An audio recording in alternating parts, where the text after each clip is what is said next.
ये आपको एक नजर आ रहा है कि रिकॉर्ड हो रही है, ठीक है। अपने आप को म्यूट कर लीजिए। तो अभी जो रिकॉर्डेड वर्जन है ये हम YouTube पे डाल देंगे और आपको उसका लिंक मिल जाएगा, ठीक है। तो ऐसे बच्चे जिनको आवाज नहीं आ रही या डिस्कनेक्ट हो गए थे या इंटरनेट का कनेक्शन है, कोई बिजली का, इंटरनेट का या वॉइस का चैलेंज है, तो वो वीडियो देख सकते हैं, ठीक है। तो लेक्चर खत्म होने के बाद आपको वीडियोस मिल जाएंगे, आप उसको देख सकते हैं। एक चैलेंज ये भी है कि आप मेरे सामने नहीं है, मैं आपके सामने नहीं हूँ, तो इसमें थोड़ा सा एडाप्टेशन में थोड़ा सा टाइम लगेगा। एक दो क्लास में आप लोग एडजस्ट हो पाएंगे, ठीक है ना, क्योंकि आदत पड़ी हुई है, सर सामने है, बोर्ड है, सारी चीजें, तो एक चैलेंज आता है, ठीक है। तो आपको थोड़ा सा एडजस्ट करना होगा। तो ऑनलाइन में हमने, क्योंकि हम एक सेमेस्टर पढ़ा चुके हैं और एक सेमेस्टर दूसरा शुरू कर दिया है, आपको नहीं लेकिन बाकी लोगों को, तो हमने थोड़ा सा सीख लिया है। तो हम थोड़ा सा स्लो जाएंगे और मेक श्योर करेंगे कि बच्चे समझ रहे हैं। बच्चों को क्या करना है, अगर पॉसिबल है अलग रूम में जहां पर कोई नहीं आ रहा है, डिस्टरबेंस ना हो आपको, क्योंकि लोग आएंगे जाएंगे तो आपको फोकस नहीं कर पाएंगे लेक्चर पे, आप सुन नहीं पाएंगे, डिस्ट्रैक्शंस होंगी। जिन लोगों के पास पॉसिबिलिटी है अलग रूम में, अलग रूम में चले जाएं। पॉसिबिलिटी नहीं है तो ऐसी जगह बैठे जहाँ आपको डिस्ट्रैक्शन ना हो और इंटरप्शन ना हो, ताकि आपको फोकस कर सकें। लेक्चर के साथ कॉपी पेंसिल लेके, पेन लेके बैठे, सवाल नोट करते जाइए। जैसे कोई चीज समझ में नहीं आई है, हैंड रेस करिए और सर से सवाल पूछिए, ठीक है। तो महीना भर शायद हम ऐसे ही पढ़ेंगे, लेकिन इसको अडॉप्ट कर लीजिए। इसमें लर्निंग 100% नहीं तो 90%, 80% तो होनी ही चाहिए, ताकि कोई चैलेंज ना हो, ठीक है। तो मेरा अजम्पशन ये है कि सारे लोगों को आवाज सही से आ रही है और मेरा स्क्रीन देख सकते हैं। और ये स्क्रीन, ये जो हम लेक्चर है, जो लोगों को समझ में नहीं आ रहा है या कोई चैलेंज है, डिस्कनेक्ट हो जाएंगे, तो वीडियो अपलोड जाएगी, बाद में भी उसको देख सकते हैं और बार बार देख सकते हैं, ठीक है। तो अब कोई सवाल? अच्छा, सारे लोगों को पता है जूम पे कैसे लॉगिन होते हैं? और I don't know, Shaheer Ahmed साहब मुझे सुन सकते हैं? मुझे ऐसा लग रहा है कि वो कनेक्ट नहीं हो पा रहे हैं। सही, शहीर और Shayan. Shaheer, can you listen to me? Shaheer, पता नहीं मुझे, चलिए। तो हम अटेंडेंस ले लेते हैं। Let me change the screen. अब मैं आपको अटेंडेंस दिखाएगी। शहीर कुछ कह रहे हैं? जी सर, मैं कनेक्टेड हूँ, मुझे आवाज़ आ रही है आपकी। ठीक है, चलिए हम अटेंडेंस ले लेते हैं। सही है, बिल्कुल सही है। ठीक है, तो मुझे आप, ठीक है, चलो अटेंडेंस ले लेते हैं, उसके बाद हम फिर करते हैं। चलिए अटेंडेंस बोल दीजिए। Shaheer Ahmed, present sir. Syed Ashad Ali, present. ठीक है। जरा आप आवाज बंद कर दीजिए। सैयद जोहेब अली, प्रेजेंट तलाफाक, तला, sir. Present sir. Syed Mohammed Saleh bin Haider, Saleh, yes sir. Present sir. Present sir. ठीक है, ठीक है, ठीक है। Sheikh Fahad Elahi, Present, sir. Syed Adnan Ghani, Adnan. Sir present present present. हाँ, घबराइए नहीं, एक दफा बोल दीजिए, कोई मसला नहीं सर, वो म्यूट, वो दब नहीं रहा था बटन। हाँ, बटन नहीं दब रहा था। चलिए, हंजला हाशमी। Present sir. हाँ, देखिए आप लोग आदी नहीं है ना अभी, तो इसमें थोड़ा सा सर को मालूम है कि क्या चैलेंज होते हैं। तो अगर मुझे आप नजर आ रहे हैं और आवाज नहीं आ रही तो मैं अटेंडेंस लगा लेता हूँ। और ऐसे लोग आपस में कनेक्ट होते हैं तो सर उसका माइक नहीं चल रहा तो बता देते हैं इस तरह से ना। तो this is not a normal class, तो I am quite used to it कि बच्चों को क्या चैलेंज होते हैं। अभी आपका पहली दफा, इसलिए आपको घबराहट हो रही है। Syed Ali Hasan, present sir. Sudesh Kumar, present sir. Syed Tayyab Hussain, Present. Talha Iqbal, Talha, Talha का कोई मैसेज आ रहा है? तलहा इकबाल के पास माइक नहीं है। अच्छा, ठीक है, चलिए। तलहा, मैं अटेंडेंस लगा रहा हूँ, आपको मेरी आवाज तो आ रही है। सोहिती कुमारी, सोहिती हैं? फिर मैसेज आ रहा है कोई, सोहिती भी प्रेसिडेंट, उनका माइक नहीं चल रहा है। अच्छा, ठीक है। अच्छा, अपने माइक सही कर लीजिए क्योंकि फिर आप इंटरेक्ट नहीं कर पाएंगे। अभी तो खैर नहीं, लेकिन एक दो दिन में आप लोगों को माइक सही कर लीजिए, मेक श्योर कर लीजिए ताकि सर इसके साथ इंटरेक्ट कर पाए। शयान खान, शयान शयान खान भी आवाज नहीं आ रही। सिद्धांत Kumar, present sir. Tala Mushtaq, present sir. Syed Abdul Rafe, Abdul Rafe, Rafe है? अच्छा अच्छा, आपने नंबर डाला हुआ है, नंबर के अलावा आपको नाम भी अपनी आईडी में डाल लेना चाहिए ताकि सर को पता चल जाए। Syed Kumail Haider, present sir. Syeda Tehreem Naqvi, Tehreem, Present, sir. शान नजाकत, present sir. Shah Mehboob, Present, sir. Syed Mohammed Umar, present sir. Soheb Qamar, Shayan Ullah Siddiqui, present sir. Syeda Mariam Zaidi. Present. चलिए मैं दोबारा से जा रहा हूँ, जो लोग, अच्छा ज्यादा लोग तो प्रेजेंट है। सोहेब सोहेब कमर शायद नहीं है, बाकी तो सारे लोग हैं। चलिए ठीक है, थैंक यू। हम पढ़ाई कर लेते हैं। शेयर शेयर, ठीक है। हमने ये सारी चीजें पढ़ ली थी, ये शायद पढ़ लिया था आई गेस। बस इसको थोड़ा सा रिवाइज करते हैं, फिर हम आगे चलते हैं। और आज हम लोग जरा बिजी हैं, हमारी एक्चुअली एक एक्टिविटी है कि हम यूनिवर्सिटी आए हुए, तो probably not really focus on my lecture, लेकिन बहरहाल थोड़ा सा हम ये देख लेते हैं कि हम, एक तो ये आपको एक अंदाजा हो गया कि आईसीटी की वजह से आज हम आपको पढ़ा पा रहे हैं, ठीक है ना। कंप्यूटर कनेक्टिविटी की वजह से आपको मेरी आवाज भी आ रही है, मेरी प्रेजेंटेशन भी देख रहे हैं, और आप बिल्कुल वर्चुअल क्लास की तरह, एक्चुअल क्लास की तरह हाथ खड़ा कर सकते हैं, क्वेश्चन पूछ सकते हैं।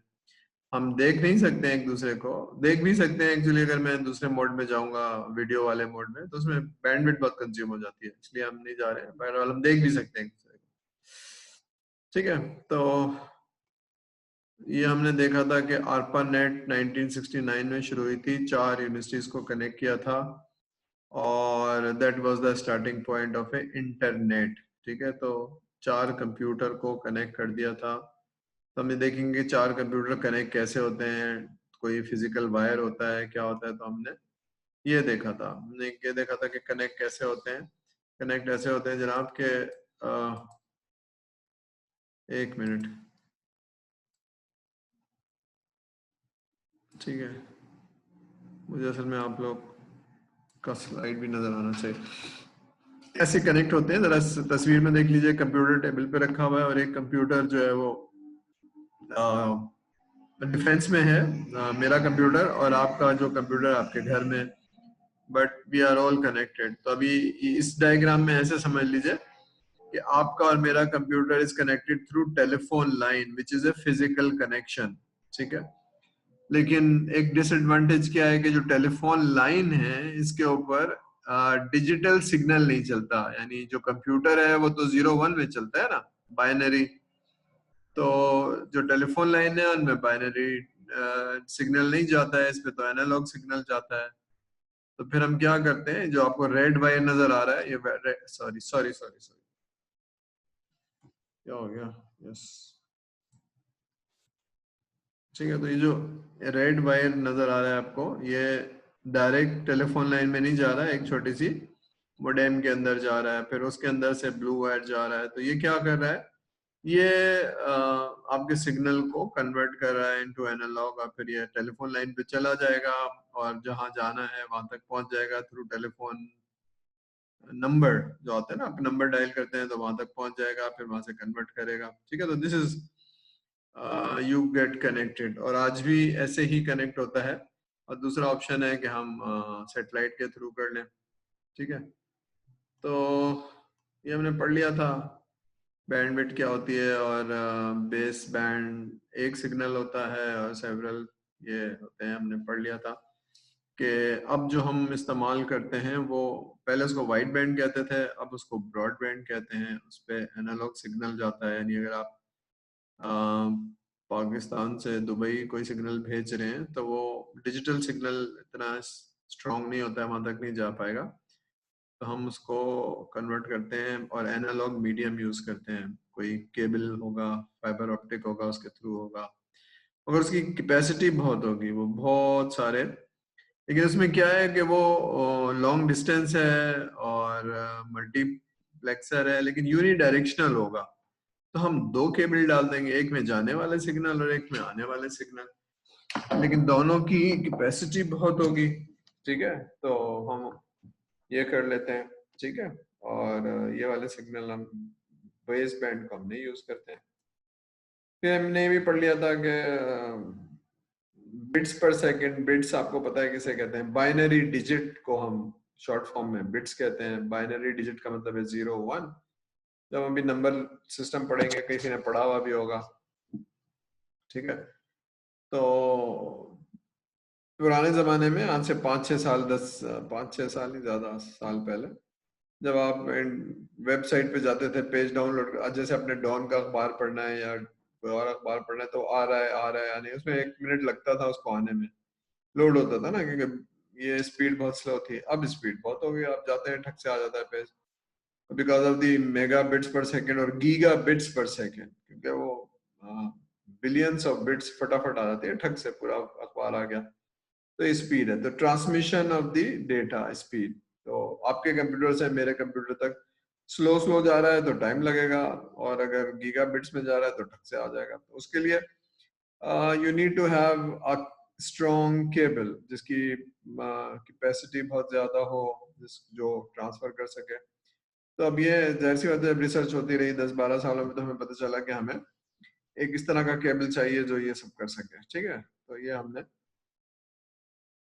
अच्छा ये चीजें हैं तो, लेकिन I am trying to avoid, मैं डायल अप कनेक्शन और इस पे नहीं जाता हूँ, सैटेलाइट पे ले जाता हूँ, इसलिए कि हमारा जो कोर्स है उसमें सिर्फ ये समझना है कि इंटरनेट होता क्या है, और जो मैंने आपसे सवालात किए थे और उस पे ले जा रहा हूँ। बस शॉर्ट ये है कि जो हमने अभी देखा कि जनाब क्या करता है कि इंटरनेट कनेक्शन के लिए मोडेम की जरूरत होती है। तो आप क्या करते हैं, मोडेम से कंप्यूटर को कनेक्ट करते हैं, फोन लाइन आप मिलाते हैं आईएसपी का, आईएसपी लाइन कनेक्ट हो जाती है, फिर मोडेम आपस में बात करने लगते हैं।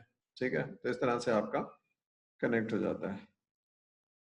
ये एक दूसरा तरीका है आईएसडीएन, लेकिन फिलहाल इस्तेमाल नहीं होता है, तो इसको मैं आगे चला जाता हूँ। डीएसएल को भी छोड़ देते हैं। यहाँ जरा समझते हैं, एक लैंडलाइन देख लेते हैं और एक सैटेलाइट कनेक्शन देख लेते हैं। लैंडलाइन तो देख लिया कि आपका एक कंप्यूटर दूसरे कंप्यूटर से होता है, उसके लिए वायर चाहिए। ठीक है, तो एक मुल्क से दूसरे मुल्क में जाने के लिए मोटा पाइप चाहिए, यानी मोर कैपेसिटी इज रिक्वायर्ड।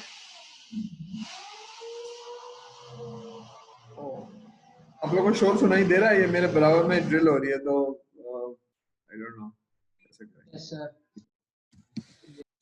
हाँ, ये मैं इसका कुछ कर नहीं सकता हूँ। आप लोग होल्ड करेंगे 1 मिनट में, देखता हूँ अगर ये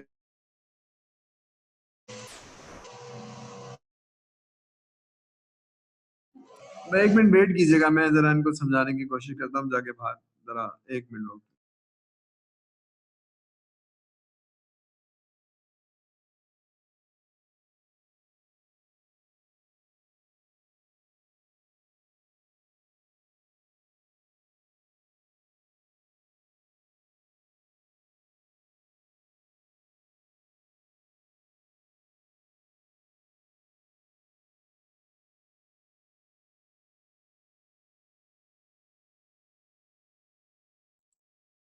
चलिए, थोड़ी देर वो नहीं करेंगे जब तक हम क्लास कर लेते हैं फिर। ठीक है, थैंक यू। चलिए, तो हम क्या बात कर रहे थे? हम ये बात कर रहे थे कि सैटेलाइट का कनेक्शन कैसे होता है। थोड़ा समझ लीजिए, थोड़ा सा पहले लैंडलाइन समझते हैं। एक आईएसपी है जो कनेक्ट करती है आपको, और ठीक है, और ये आप, कहाँ गया माउस, ये आप हैं जो घर के अंदर यूज कर रहे हैं। तो एक तो है कि फिजिकल वायर होना चाहिए। तो नॉर्मली जो आप लोग इंटरनेट या हम लोग जो इंटरनेट यूज करते हैं वो केबल के थ्रू यूज कर रहे होते हैं, क्योंकि वो इकोनॉमिकल होता है, सस्ता होता है, और वो एक दफा बिछाना पड़ता है, कनेक्टिविटी रहती है। लेकिन सैटेलाइट के अपने जो कॉस्ट है ना वो ज्यादा है, क्योंकि वो तो हवा में कहीं रुकी हुई है, दुनिया घूम रही है। तो आप क्या करते हैं, जब आप एक सिग्नल भेजते हैं इलेक्ट्रॉनिक मैग्नेटिक वेव, तो ये वापस नहीं आता है, ये कहीं आगे चला जाता है। तो that is the reason that you need a satellite, जो जहां आपको भेजना है वहां दोबारा से भेजती है। अगर ये दोबारा से ना भेजे तो सिग्नल वापस नहीं आएगा। तो टेलीकॉम कुछ नहीं करती है, सैटेलाइट सैटेलाइट उसको दोबारा से वापस भेजती है, ठीक है। तो लेकिन क्योंकि आपकी दुनिया घूम रही है, तो हो सकता है कि आप ऐसी जगह पहुंच चुके हो जहां सैटेलाइट वहां से हट चुकी हो। दुनिया सैटेलाइट तो खड़ी भी है, लेकिन आपकी वर्ल्ड तो घूम रही है ना, जो आपकी अर्थ है, अर्थ तो घूम रही है, यानी सुबह और शाम और रात में घूम रही है। तो इसलिए 3 सैटेलाइट्स होती है जो इस सिग्नल को समझती हैं, और वो 24 घंटे फिर आपको कनेक्टिविटी रहने के लिए। तो एक ये तरीका है, ठीक है। यानी आप जो भी, एक तो तार बिछा दिया, तार नहीं है तो फिर आप सिग्नल भेजते हैं और सैटेलाइट फिर वापस भेजती है, वहां से आप रिसीव कर लेते हैं। तो ये 2 तरीके हैं अभी तक जो है ना। एक तो लैंडलाइन है, लैंडलाइन का मतलब एक केबल बिछा हुआ है, फिजिकल केबल है। दूसरा तरीका ये है कि सैटेलाइट। तो सैटेलाइट की कैपेसिटी बहुत कम इस्तेमाल होती है और लैंडलाइन की कैपेसिटी बहुत इस्तेमाल होती है। कभी कभी ऐसा होता है साल में 1 दफा 2 दफा इंटरनेट पूरे पाकिस्तान के बहुत स्लो चल रहे हैं, खराब चल रहे हैं। उसकी वजह ये होती है कि आपका जो लैंडलाइन का कनेक्शन, लैंडलाइन ही एक्चुअली समंदर में से गुजर रहा है केबल, पाकिस्तान से दुबई जा रहा है। तो अगर एक जहाज से टकरा गया या किसी चीज से टूट गया, तो उसको रिपेयर करने में घंटों लगते हैं, 4-5 घंटे लगते हैं, 8 घंटे लगते हैं। तो फिर वो जाएगा, फिर वो जाके जोड़ेगा, तब तक फिर आप सैटेलाइट से चल रहे होते हैं। तो पूरा पाकिस्तान जो है उसकी कैपेसिटी बहुत लो हो जाती है, सैटेलाइट पे सारे लोग नहीं चल सकते, तो बहुत लो बैंडविड्थ आती है, ठीक है। तो ये 2 तरीके हैं इंटरनेट के कनेक्शन के। अब जरा आगे चलते हैं, इंटरनेट को जरा समझते हैं, इसको भी छोड़ देते हैं।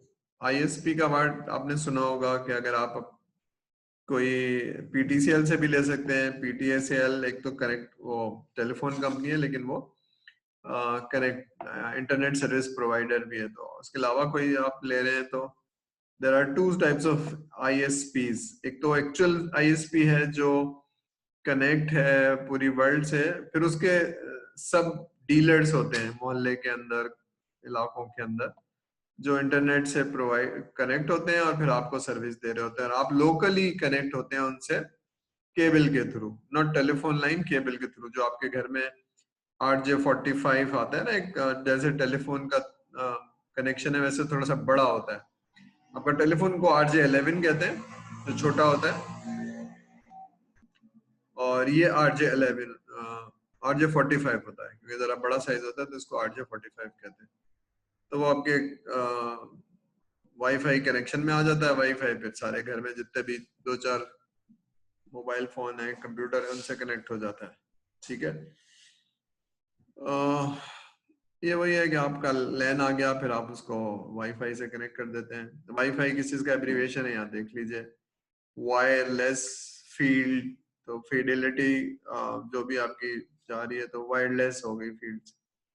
और I am not going into that detail के 802.11 IEEE का है, तो इस पे आप, ठीक है, हम जो काम की चीजें उसको जरा देख लेते हैं।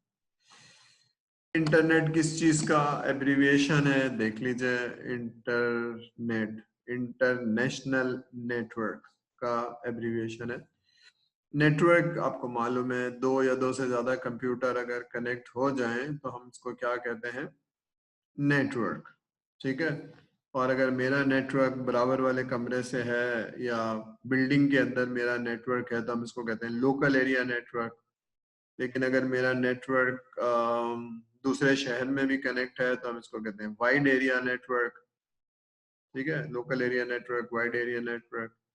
लेकिन एक कंप्यूटर जो है वो दूसरे मुल्क से कनेक्ट है, तो दैट इज इंटरनेशनल नेटवर्क।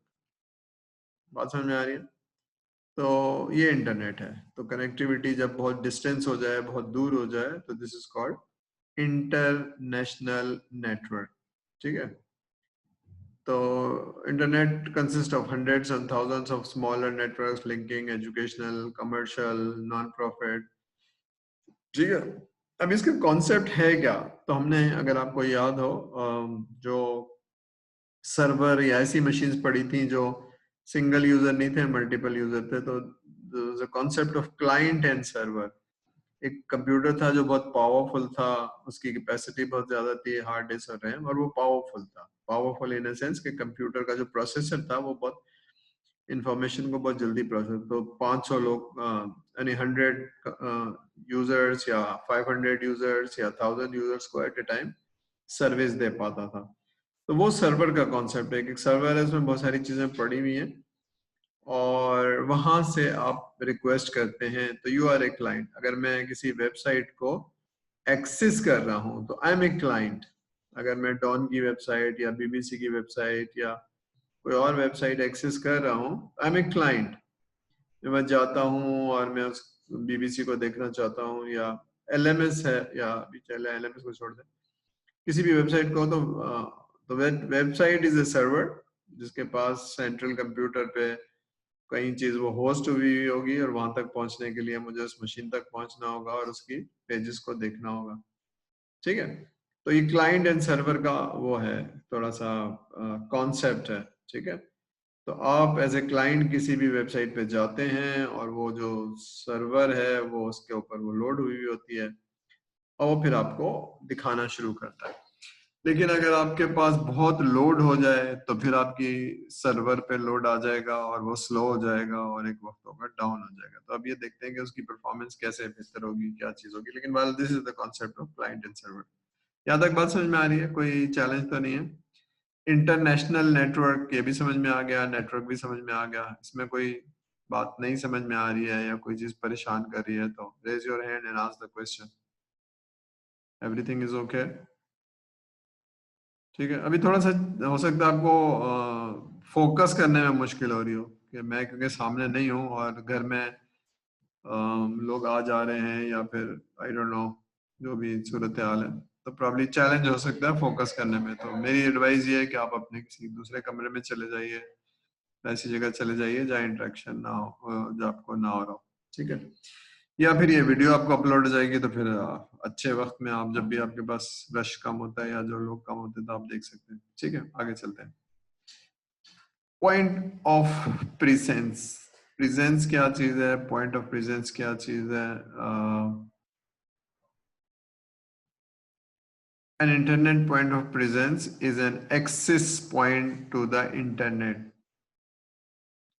पहले मैं पढ़ देता हूँ फिर मैं आपको समझाता हूँ इसका क्या मतलब है। The point of presence is an artificial demarcation point of the interface point between the communicating entities. अब मैं बताता हूँ इसका क्या मतलब है। इसका मतलब ये है कि आप अगर ईमेल भेज रहे हैं मुझे, तो आपका कोई ईमेल एड्रेस होगा, for example your name @gmail। ठीक है, ये आपका जो भी एड्रेस है वो जीमेल है। एंड मेरा जो ईमेल एड्रेस है वो asadurrahman@yahoo है। ठीक है, तो आप एक ईमेल भेजते हैं जीमेल से, और अच्छा, आपका कंप्यूटर आपके घर में हो या यूनिवर्सिटी में हो या किसी और मुल्क में हो, लेकिन वो जब भी जीमेल के अकाउंट से जाके मेल भेजेगा तो मेरे पास आ जाएगी याहू पे। तो एक्चुअली मैं और आप नहीं बात कर रहे हैं, याहू और जीमेल बात कर रहे हैं। और कंप्यूटर जब यहाँ से भेज रहा है तो जीमेल का भी एक कहीं अकाउंट है और वहाँ सारी चीजें आ रही हैं, फिर वहां से याहू तक जाएंगी और याहू से मुझे मिल जाएंगी। तो ये एक्सेस पॉइंट क्या है? ये एक्सेस पॉइंट ये है, ऐसे ही है जैसे, थोड़ा सा समझिए कि अगर आप पाकिस्तान से इंग्लैंड में खत भेज रहे हैं, तो खत कैसे होगा? खत क्या होगा? जो पोस्ट ऑफिस है सारे खत जमा करेगा और देखेगा मुल्क कौन सा है, तो बाकी एड्रेस नहीं देखेगा, मुल्क के हिसाब से सॉर्टिंग कर लेगा। तो जो अमेरिका के खत हैं वो अलग भेज देगा, जो इंग्लैंड के खत हैं वो अलग भेज देगा, जो हॉलैंड के खत हैं वो अलग भेज देगा। अब ये अमेरिका खत पहुंच गया या इंग्लैंड पहुंच गया, उसके बाद वो देखा जाएगा किस शहर का है, मैनचेस्टर का है या किसी और शहर का है, तो वहां शहर भेज दिया जाएगा बगैर कुछ देखे। मुल्क, मुल्क के बाद शहर, उसके बाद फिर लोकल एड्रेस देखा जाएगा मैनचेस्टर में किस जगह है, फिर वहां के पोस्ट ऑफिस से आपका एड्रेस देखा जाएगा। बात समझ में आ रही है? तो इसी तरह से जब आप कुछ भेज रहे हैं तो ये आर्टिफिशियल डिमार्केशन है, लेकिन आपका एक एड्रेस है जिससे आपको एक्सेस किया जाएगा, जो चीजें आप तक पहुंचाई जाएंगी। ठीक है, तो जिस तरह अगर आप कोई भी ईमेल सेट करते हैं तो पॉपअप अकाउंट सेट करते हैं, तो पॉपअप अकाउंट यही है कि आपका पॉइंट ऑफ एक्सेस क्या है। तो एक्चुअली पॉइंट ऑफ एक्सेस आपका वो एड्रेस है जिससे पता चलेगा आप कौन हैं और कहाँ हैं। ठीक है, तो ईमेल का पॉपअप डिफरेंट होगा और इसी तरह से एप्लीकेशन का एक्सेस पॉइंट कुछ और होगा। जैसे अभी एक्सेस पॉइंट क्या है, मैं और आप कैसे बात कर पा रहे हैं, किसी को अंदाजा है कि मैं और आप कैसे बात कर पा रहे हैं? कोई मीडियम है बीच में, कोई एक्सेस पॉइंट है हम दोनों का, कोई कॉमन चीज है, सोच पा रहे हैं? कोई है ऐसी चीज? हम कैसे कनेक्टेड है? सर इंटरनेट से कनेक्टेड है ना? वो अल्लाह के बंदे, वो तो हैं, लेकिन हम कुछ और भी चीज है ना। इंटरनेट से तो कनेक्ट है, हम जूम से कनेक्ट है। मैं भी जूम से कनेक्टेड हूँ और आप भी जूम से, इंटरनेट से तो हैं। जी जूम जी। हाँ, तो जूम पे आप भी लैंड कर रहे हैं और मैं भी लैंड कर रहा हूँ, ये पॉइंट ऑफ रेफरेंस है। लेकिन जूम पे हजारों मीटिंग हो रही होंगी, तो मैंने आपको एक आईडी दी है, उस आईडी पे आप भी लॉगिन हैं और मैं भी लॉगिन हूँ। अब हम एक छोटा सा ग्रुप बना दिया है। इंटरनेट तो है, उस पर कोई शक नहीं है कि इंटरनेट के थ्रू नहीं हो सकता। इंटरनेट के अलावा पॉइंट ऑफ प्रेजेंस है ना, कोई ऐसी कोई वेबसाइट नहीं है इसमें हम गूगल मीटिंग में नहीं है या कोई और उस पे नहीं है, हम जूम के वेबसाइट पे हैं और टाइम और मीटिंग आईडी है जिसपे हमारे 25 स्टूडेंट्स कनेक्टेड हैं। तो that is the access point. वो आर्टिफिशियल है, मतलब आर्टिफिशियल है ना, यानी आप घर से कनेक्ट हो रहे हैं, मैं यहाँ से कनेक्ट हो रहा हूँ। तो point of interface between the communicating entities. तो हम कैसे कनेक्ट हो रहे हैं, एक वेबसाइट पे लैंड कर रहे हैं, उसका पॉइंट ऑफ रेफरेंस क्या है, वो जूम का एड्रेस होगा, जो अभी आपको तो नाम लग रहा है जूम, लेकिन उसका कोई आईपी एड्रेस होगा जो ट्रांसलेट हो रहा होगा जूम के नाम से। ठीक है, तो इस तरह से हम कनेक्ट हो पा रहे हैं। अब मैं उसकी डिटेल में नहीं जा रहा हूँ, लेकिन बाहर की समझ में आ रहा है ना कि हम फिजिकली कनेक्टेड नहीं हैं, हम लॉजिकली कनेक्टेड हैं, लेकिन एक छोटा सा क्लासरूम बन गया है, एक ग्रुप बन गया है जिसमें मैं कह रहा हूँ, और उसके अलावा जिसको मीटिंग आईडी नहीं पता वो नहीं कनेक्ट हो सकता, जो जूम पे नहीं है वो कनेक्ट नहीं हो सकता। बात समझ में आ रही है? कुछ खास लोग हैं ना, पॉइंट ऑफ एक्सेस है आपके पास, Zoom and then meeting ID and password, तो वही लोग एक्सेस कर पा रहे हैं इस लेक्चर को। बात समझ में आ रही है? बात समझ में आ रही है भाई? जी सर जी सर। ठीक है, यस सर यस सर। ठीक है, चलिए।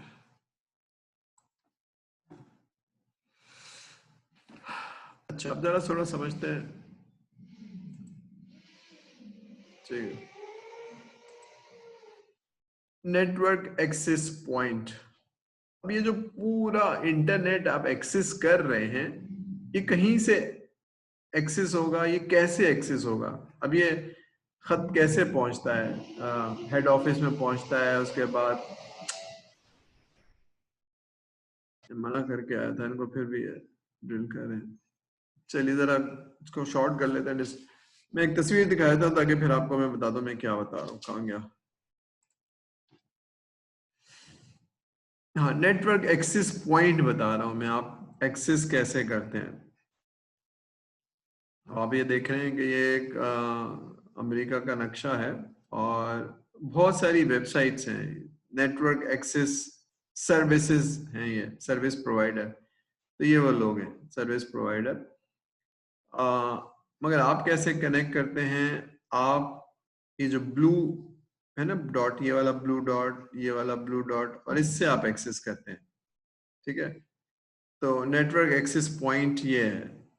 ठीक है, तो आप यहां तक कैसे पहुंचते हैं और फिर बाकी कनेक्टिविटी कैसे मिलती है? अब आपको समझ में आया कि आपका कंप्यूटर पाकिस्तान से यहां तक आता है, फिर यहां से किसी और जगह जो भी एक वेबसाइट है या जो भी पेज है या जो भी सर्वर है उस तक पहुंचता है। तो ये सेकंड्स के अंदर ये राउट कनेक्ट होते हुए पहुंच जाता है। तो कैसे कनेक्ट होते हैं?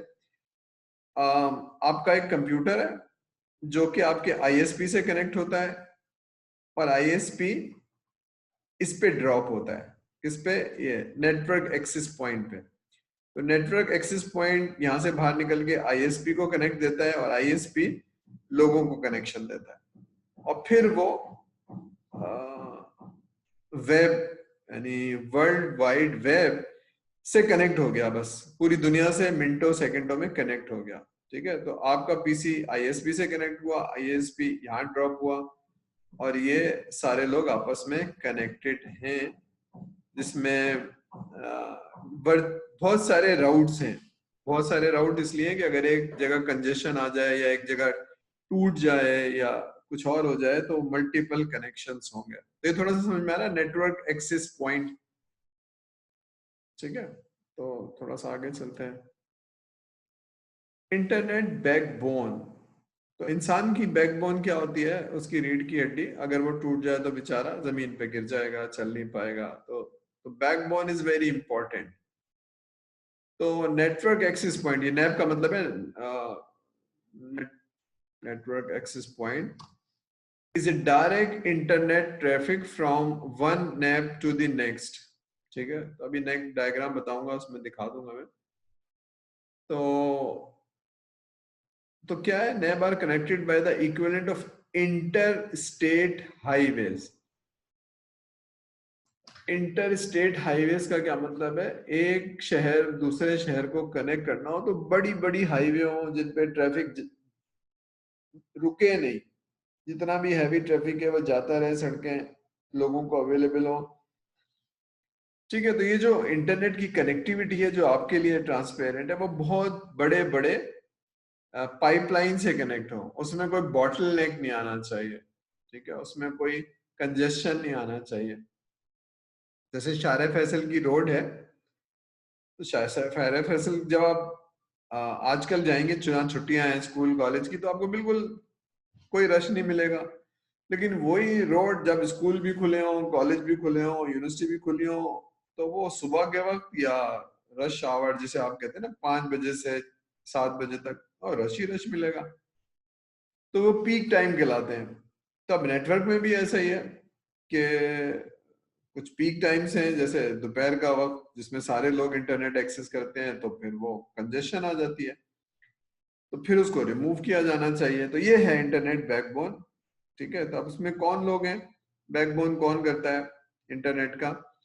AT&T अमेरिका की कंपनी है, केबल वायरलेस, GTE, स्प्रिंट। अब ये कंपनी है, Teleglobe, Verizon, Deutsche Telekom. ये क्या करते हैं? जरा आगे देखते हैं क्या करते हैं। ठीक है, ये जो ब्राउन कलर का ये दिख रहा है बैकबोन नोड, ये वो हैं जो देख रहे हैं, ये येलो लाइन से यानी मोटी मोटी लाइन से कनेक्टेड है, यानी एक बहुत बड़ा स्ट्रॉन्ग नेटवर्क है। अब ये तो अमेरिका का दिखा रहा हूं, लेकिन अगर अमेरिका, यूरोप और ये जो ना ये कंट्रीज सारे कनेक्टेड हैं इस मोटी पाइपलाइन से। तो अब इतना बड़ा काम करना, पाइपलाइन बिछाना, शायद एक मुल्क का या एक कंपनी का काम नहीं है। तो कोई स्टैंडर्ड तय हो गए होंगे, कौन सा केबल होगा, कौन सा नेटवर्क होगा और कैसे होगा। तो बताया चला है जनाब ये वाला केबल होगा और इसमें इतना होगा। वो रिसर्च करने के बाद उन्होंने स्टैंडर्डाइजेशन कर दी होगी। अमेरिका में तुम कर लो, फ्रांस में हम कर लेंगे, हॉलैंड में तुम कर लेना। तो सारी कंपनीज ने एक एग्रीमेंट किया होगा और वो बैकबोन बिछा दी होगी इंटरनेट की, जिसको हम आज यूज करते हैं। अब इस बैकबोन में दो चीजें हैं। क्या है? एक तो पब्लिक एक्सेस नेटवर्क है, और बैकबोन तो बिछी हुई है लेकिन कुछ चीजें पब्लिक एक्सेस के लिए नहीं है। तो इसका क्या मतलब है? इसका मतलब है दो तरह के इंटरनेट हैं, जो एक पब्लिक एक्सेस नेटवर्क है और एक नेटवर्क वो है जो पब्लिक के लिए नहीं है, उसको कोई और यूज कर रहा है जिसका आपको पता नहीं है। वो कौन यूज कर रहा है? जाहिर सी बात है, जो लोग पूरी दुनिया से कनेक्टेड हैं वो कर रहे हैं। ठीक है ना? ये ऐसे ही जैसे फ्लोरिडा से थ्रू कनेक्टिविटी अफगानिस्तान में बम गिरा दिए जाते हैं, तो वो वाली कनेक्टिविटी है। ठीक है ना, एजेंसीज की। तो वो कनेक्टिविटी है लेकिन पब्लिक के लिए अवेलेबल नहीं है। तो थोड़ा सा जहन में आ रहा है जो सर लेक्चर दिया करते थे, समझाया करते थे कि भाई इंटरनेट क्या चीज है और किस तरह से कनेक्ट है, ठीक है। तो ये सारी, अच्छा हमारे कुछ लोग अच्छा मैं इसको यहाँ रोक दूं क्योंकि हमारे कुछ लोग मुझे बुला रहे हैं, तो हम इसको 5 मिनट जल्दी खत्म कर रहे हैं। कोई सवाल है तो पूछ लीजिए, और कोई चीज नहीं है तो फिर थोड़ा सा आप समझ में आ गया कि हम सर को समझ में नहीं आ रहा है, किसी को समझ में नहीं आ रहा है तो हाथ रोक के पूछ सकता है सारा कुछ, ठीक है। तो हम इसको यहाँ रोक लें, कोई सवाल कोई चीज पूछना चाहे। बाकी मैं इसको रिकॉर्डिंग इसकी अपलोड कर दूंगा, आप कल देख सकते हैं।